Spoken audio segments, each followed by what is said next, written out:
Hello, welcome back to another tutorial. We're going to be painting another core space miniature, this time an assassin. As you can see, it's a pretty skinny one, got lots of armour panels. So this time we're going to need to use a knife to get rid of some mould lines, and I'm also going to use a panel scriber to get some of the detail in there. So you can see here, starting off by trying to get rid of the mould lines.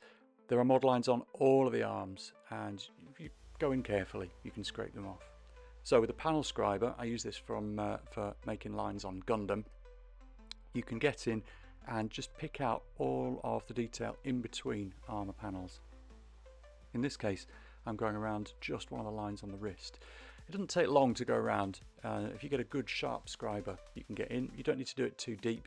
It just helps later on when you're trying to put some panel lining ink or oil wash in.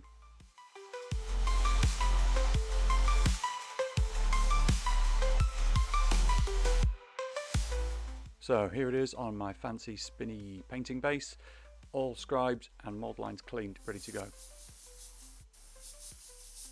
First stage then is to get some primer on. I'm using my airbrush and Vallejo grey surface primer. I always find that to be really good. One of the reasons that we put primer on is just to see if there are any imperfections in the model. Now I've done all that panel lining and mould line removal. Actually, once I'd done it, I could see that there were a few mould lines, quite big ones, that I'd just missed.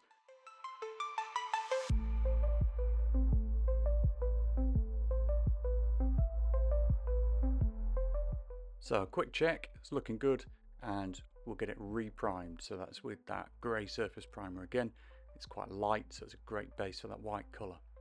To do the shadows, I'm going to use a mixture of these two, grey blue and pale blue, model air paints, about 2 to 1. Light blue to the darker one, and I'm just spraying this from the bottom and the left hand side of the miniature, a little bit from the right, but really focusing on that bottom and the left hand side, and you can see there. I'm just coming in now with the pale blue, picking out some of the mid-tones, so slightly on the back and slightly on the top, and I'm starting to build up the values really on that miniature, so where I want the shadows to be, where I want those mid-tones to be. And for the brightest highlights, I'm using white acrylic ink, again through the airbrush, and that's sprayed right on the top, just on the top of the head, top of the arms, a little bit on the top of the thigh. Difficult to see, but it's going nice and white. So now for the fun part, we're going to use oil paints to make our panel lining wash.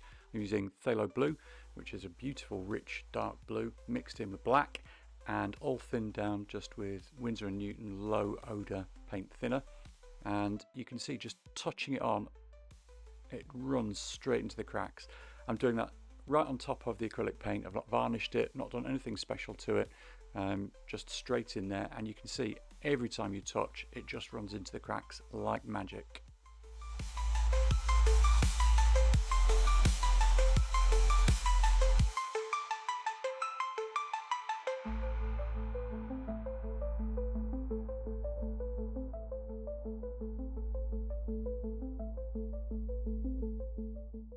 It's definitely my favourite way to add panel lining. It's so easy, it feels like cheating.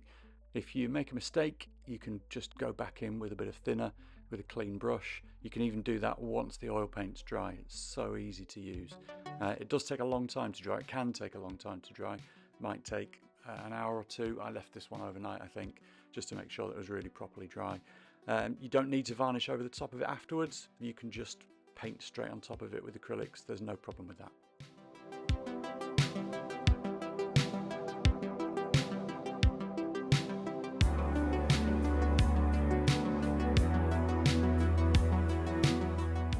So here it is. It's looking pretty good actually, and I've really not done anything particularly skillful, just touching the paintbrush here and there and putting some lights and darks in with the airbrush. So we're going to go in, do a bit more colouring in now. We're just with Citadel contrast paints. I thin these down quite a lot, just 1 part black and 3 parts of the contrast medium, because I want to build it up. I don't want to flood it. So you can see here as I'm putting it on, it's very thin. It's just tinting the surface a little bit. So actually it's probably too thin, this. I think I went over each of these areas about 3 times maybe, but it does give me that control, so I can keep things just a light grey if I want, or I can build them up to a real dark.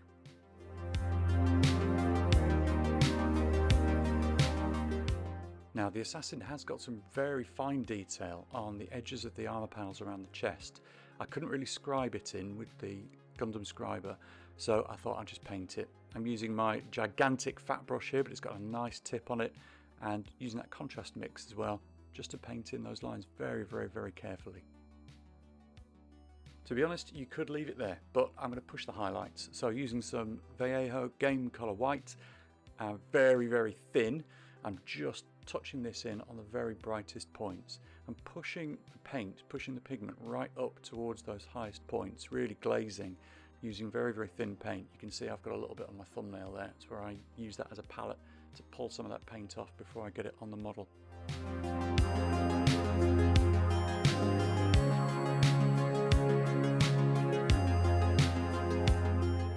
So you can see there I've been focusing on the top of the head, the face, things that are going to draw your eye, and here just picking out the very top of the chest armour where the light would fall, trying to leave the shadows so that you get a nice contrast between the light and the dark.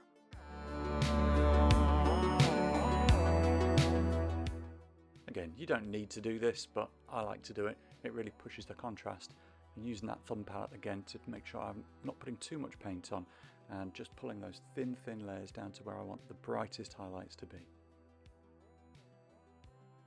Last thing to do now is to use some thicker white paint and dot in the eyes and the lights. And there we go. Another stage, you could leave it here quite easily, but I want to put a bit more time and effort into the black parts. I'm using a medium grey here, and same as the white armour, just looking for anything on the top, anything I want to highlight, anything I want to pick out to show the shapes. Going towards the tops of these cylindrical sections, picking out thin lines all the way around that black mechanical section.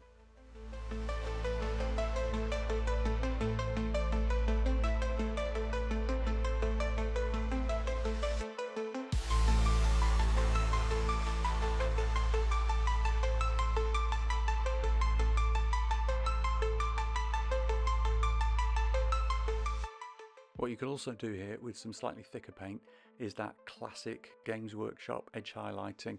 Just find some sharp bits, put some tiny touches of paint on those, and it really brings out the edges of the panels. And once I'd finished with the highlighting, I went back in with some of that thinned down dark contrast mix to bring some, well, contrast really back into this by pushing the dark areas near the joints.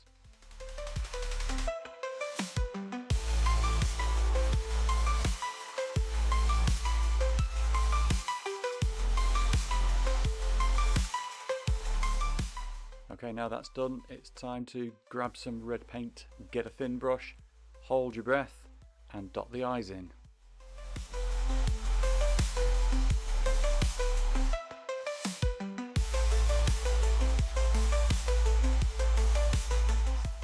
And it's the same process for the lights, using 2 shades of blue, this time using this sort of medium blue from AK, one of my favourite blue colours actually, to put the base colour on, and then this lovely pastel blue just to dot a tiny little mark right in the centre to make it look like a bit of a glow. For the weapon, I'm going to blend the paint on the miniature, starting with that darker blue at the base and then getting into some of the lighter blue at the top, and just mixing them together in between, just pulling the brush back and forth until that dark blue and the lighter blue mix in. If I need to, go back in, put a little touch of lighter blue just right on the end, and then we're into basing. I always use the same thing, my P3 iron hole grey, and just get that all over the base.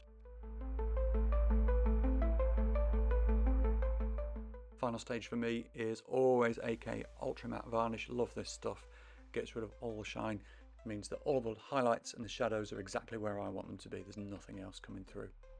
And there it is, all done, ready to cause your captains some problems on the table.